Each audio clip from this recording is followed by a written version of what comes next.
Hi everyone and welcome to the garden. It's near the end of March and I've had a really productive day today, planting some palms and other exotics in the bed behind me, which I'll go through in a video very soon. But we're at that time of year now where yesterday we had sleet on the weather and Monday, Tuesday it's going to be over 20 degrees. It's very changeable, but spring is definitely on the way. And today I want to look at one of the plants that you need to start now to get it ready for summer, and that is dahlias. I want to look at how to grow them from seed as well as how to grow them from tubers. Now, I did plan this episode out before it was on Gardeners World on Friday. I'm not saying Monty was copying off me, but if I see him with a dog on his shoulder soon, then I will be sending a letter in. So anyway, that's enough rambling, let's get on to dahlias. Firstly then, if you've not grown dahlias before, then you should absolutely give it a go this year. They're really easy to grow from seed and from tubers, and there's no need to pay £10–15 a pot in May time when you can choose the colours you want now, save a lot of money.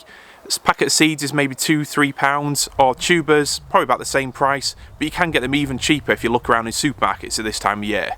So, firstly then, grow from seed. The variety I'll be growing this year, and probably my favourite variety to grow from seed, is this one here, which is Bishop's Children. And it's a great dahlia for an exotic garden or any kind of garden really, because they've got lovely sort of dark green purple foliage which works well with a lot of plants, and all the flowers, they're single flowers, so they're not the big blousy dahlias you might be expecting. They're more of a simple straightforward flower, and they're in lovely rich colours, so they're great for you, and they're great for pollinators as well, so they've got lots of benefits. And the main reason I'm growing them from seed, purely because I can raise a lot of plants, again for a few pound a packet, so it's definitely worth doing. Now, when I grow dahlias from seed, I tend to use seed trays like this, but really you can use anything. You can use old grape tubs, you can use anything as long as it's got a bit of drainage in the bottom. And whilst I personally use a John Innes seed compost, because it's got the right drainage and nutrients for seeds, in theory you can use any multi-purpose, even garden soil. If access to compost is what's holding you back, then get rid of that excuse. You can use anything, as long as you sieve it out beforehand to get rid of those big sort of lumps that can be a multi-purpose, it should be fine. And really it's as straightforward as fill the seed tray probably about 2/3 of the way full with your compost or soil, pat it down a bit, sprinkle your seeds on it, and then I like to do a fine layer of soil just over the top of them. One tip would be water it before you put the seeds in, because otherwise you come along with your watering can, you pour it on and the seeds all go to one side. I've done that before and you don't want to do that. So it's really straightforward. Soil in, water it, seeds on, a bit more soil on, and then keep it moist. If you keep your seed tray well watered then, and somewhere warm, ideally a propagator, but if you haven't got one, then you don't need lots of fancy equipment and a windowsill will be absolutely fine. Anywhere bright and warm, and those seeds will grow. They'll start to germinate within a week and a half, 2 weeks. And the first thing you'll see, if you've done it right, is a lovely forest of these round oval shaped leaves. And those are the seed leaves. And from then, the plants will put out a second set of adult leaves that look more typically like a dahlia leaf. And at that point, it's time to separate them up, get the best ones and pot them up into their own separate pots. And the way to do this is to use anything really, like a lolly stick or a spoon, a pencil, anything to get under the roots. Try not to damage the roots as much as possible, and grab the plant by the seed leaves, because it doesn't matter if they get damaged really. You will just want to keep the roots and the stem intact. And from then on you can pot them up into their own separate pots, keep them well watered. A multi-purpose compost is absolutely fine, and they'll be ready to go out come sort of early May time.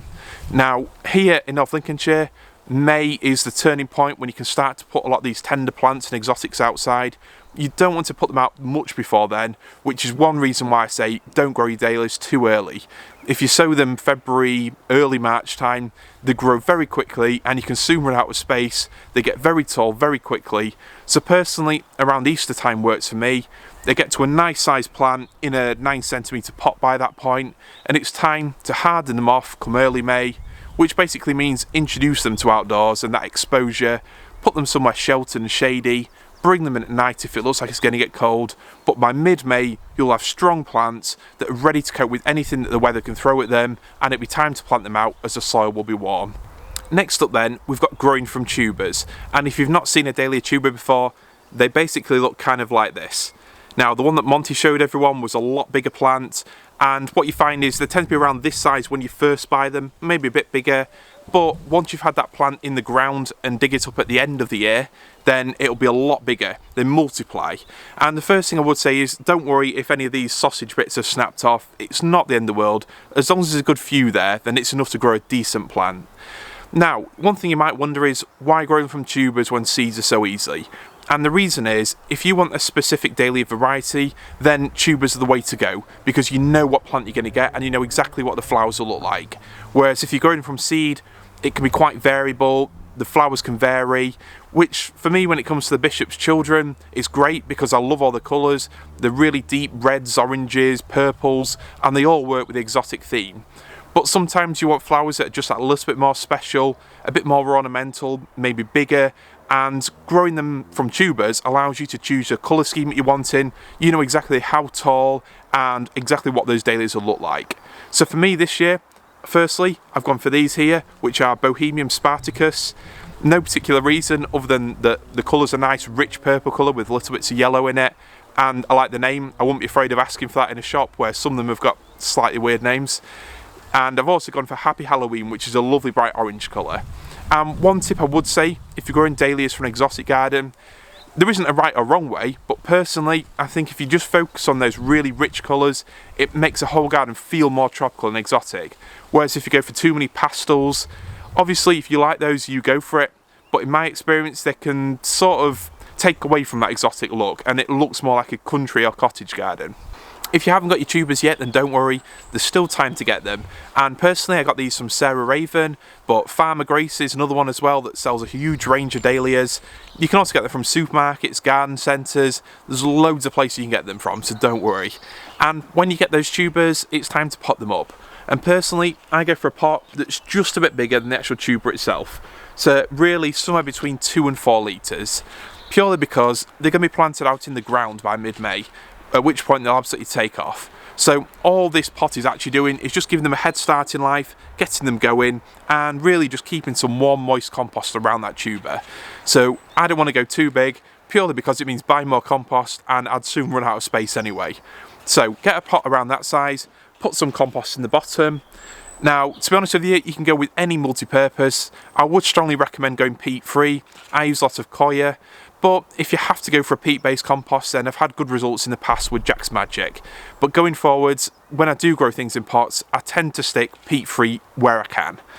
But all you do is essentially fill up to about a third of the way up with the compost, put the tuber in, and then use the rest of the compost to take it up to about that point there.